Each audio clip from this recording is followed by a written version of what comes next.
Mr Stubbart and welcome to English at Ulverston Victoria High School. We have two A-levels that you can study here. We've got A-level English Language and we've got A-level English Literature. You don't have to choose. If you want to do both, you can. If you're the kind of reader who's always got your nose in a book, then it doesn't matter what book, but if you're the kind of reader who enjoyed your Shakespeare, enjoyed studying the poetry, will read literally anything, mostly because it's fiction, mostly because you can explore the richness of the language, then English literature is perhaps more for you.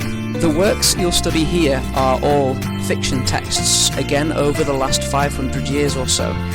The focus is a lot more on the context of the time, so an interest in history is often a useful addition for students studying English literature.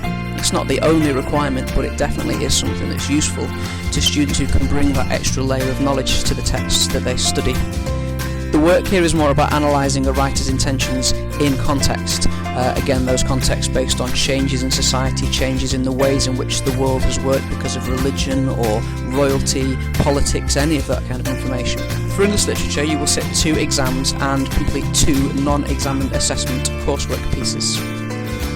Your first exam is broken up into 2 parts, where you will have studied a work of poetry, a body of poetry, and 1 drama text, 1 play.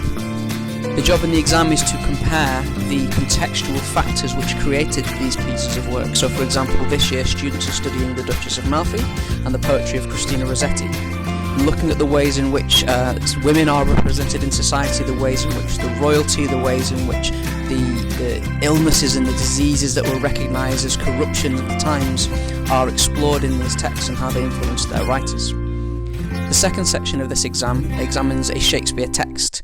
You will again have the question broken into 2 parts, where you will first of all analyse a passage for the writer's use of language for dramatic effect. You will then produce a themed-based question. For example, this year we have looked at whether Coriolanus really is a hero or a villain, and we argue the case for both sides. The second examination is a genre-based examination. There's a range of genres you can study, and they are at your teacher's discretion. For example, you may study the Gothic, you may study dystopian literature, you may study American literature, and there's a handful of others besides. The first question gives you a passage from your genre. It will ask you to critically analyse that passage, discussing the ways in which it is or is not typical of the genre suggested.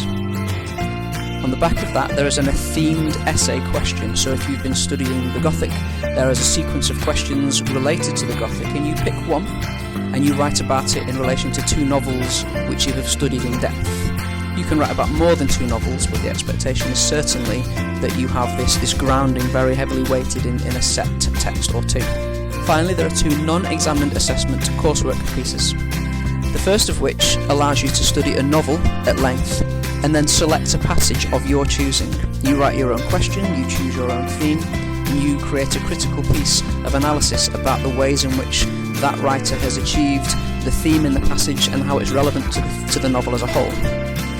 The second coursework piece, a slightly longer piece, asks you to look at 2 texts. These could be 2 novels, 2 bodies of poetry, a novel and a poem, but asks you to explore, compare and contrast the ways in which those texts are written to serve their purpose in context through the writer's use of language.